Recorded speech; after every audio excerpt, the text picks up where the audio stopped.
Salut tout le monde, bon alors aujourd'hui on va parler de ce que Apple va potentiellement annoncer à la WWDC. C'est une vidéo qui est complètement spéculative, pour l'instant ils n'ont fait encore aucune annonce officielle, mais je pense qu'ils vont présenter de nouveaux produits Apple comme l'iMac Pro, le MacBook Pro, et je pense aussi, qu'ils vont pouvoir enfin annoncer les Apple Glass, qui est le produit d'Apple que j'attends le plus au final. Pour des raisons un peu étranges, j'arrive moi-même pas trop à... à comprendre pourquoi j'attends ce produit, mais je suis très curieux de voir ce qu'ils pourraient faire avec les Apple Glass, notamment au niveau de la réalité augmentée, ce genre de choses. Mais après, il va aussi y avoir d'autres choses qui vont être annoncées, comme iPadOS 15, macOS 12, tout ce qui concerne iOS, etc. On va commencer d'abord par l'iMac Pro.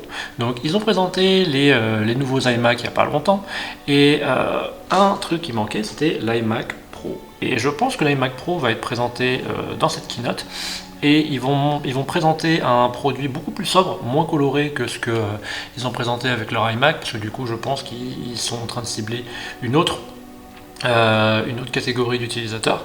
Et cet iMac Pro va, je pense, être beaucoup plus grand. Je pense qu'ils vont faire un iMac avec un écran de 32 pouces. Je pense aussi qu'ils vont faire un iMac avec un design plus sobre, qui va correspondre plus à ce que les iMac étaient avant les nouveaux iMac M1, à savoir un iMac avec un design assez métal et noir et ainsi de suite. Je pense aussi qu'à l'intérieur, ils vont mettre une puce M1X et non pas juste M1.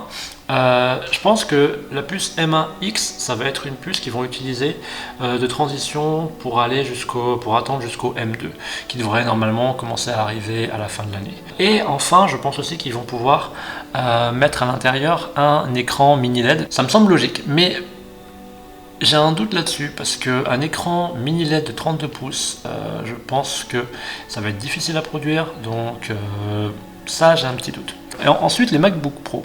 Donc les MacBook Pro, je pense qu'ils vont présenter une version 14 et 16 pouces avec le retour de la carte SD, du lecteur de carte SD, parce que c'est quelque chose qui a été profondément demandé par quasiment tous les professionnels, notamment les photographes et les vidéastes, parce que c'est bien gentil, mais bon, moi par exemple sur mon MacBook Air, j'utilise quelque chose qui est comme ça, un petit dongle, et du coup comme ça j'ai mon lecteur de carte SD et ainsi de suite, mais c'est vraiment pas pratique, et donc c'est utile à avoir, mais c'est pas pratique. Donc ils remettront un lecteur de carte SD, ils vont enlever le touch bar, qui est une fonctionnalité qui apparemment n'est pas très utilisée. Ils vont aussi mettre une puce M1X à l'intérieur pour aller de pair avec le potentiel iMac Pro qui pourrait être annoncé. Et je pense qu'ils vont annoncer un écran mini LED pour aller avec dans ce MacBook Pro. Ça me semble logique, parce que c'est globalement à peu près la même taille que l'iPad Pro 12,9 pouces, et donc il me semble que ça pourrait correspondre à tout ça. Si c'est le cas, je pense que ces produits seront disponibles sûrement en juillet, ça me semble logique. Mais donc voilà, pour l'instant, c'est pas beaucoup plus que ça, donc c'est vraiment spéculatif, mais en tout cas c'est intéressant de le savoir, notamment si vous voulez par exemple acheter un MacBook Pro ou un iMac, et ainsi de suite. Je pense que ça vaut le coup d'attendre jusqu'au 7 juin.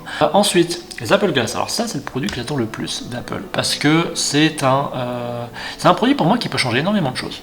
Je pense notamment que Procreate est notamment passé à la 3D par rapport au fait d'avoir les Apple Glass. Parce que je vois très bien Procreate se mettre dans l'idée que un des futurs possibles de la création graphique, c'est la création graphique par réalité augmentée.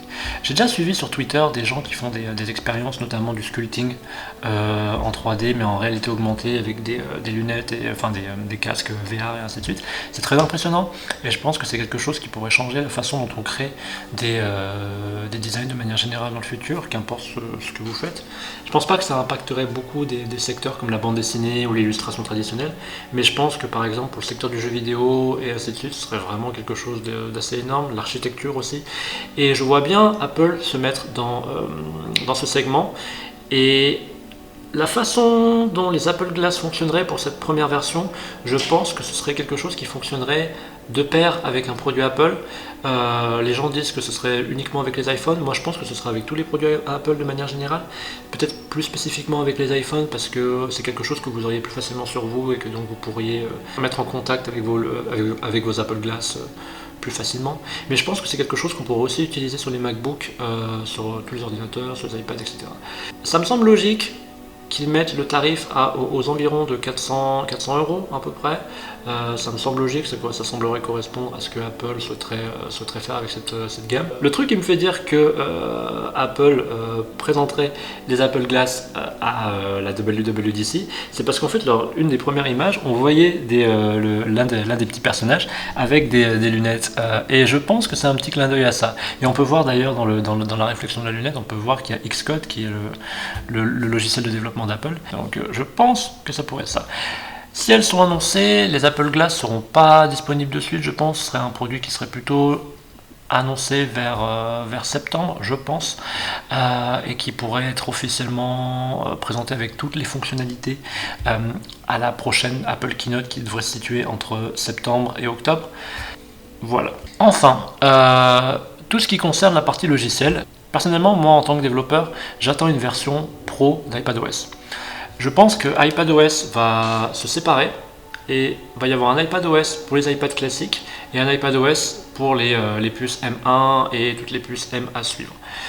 Ça me semblerait logique parce que Apple, en sortant l'iPad Pro M1, a globalement créé la possibilité de pouvoir amener une utilisation vraiment professionnelle de l'iPad.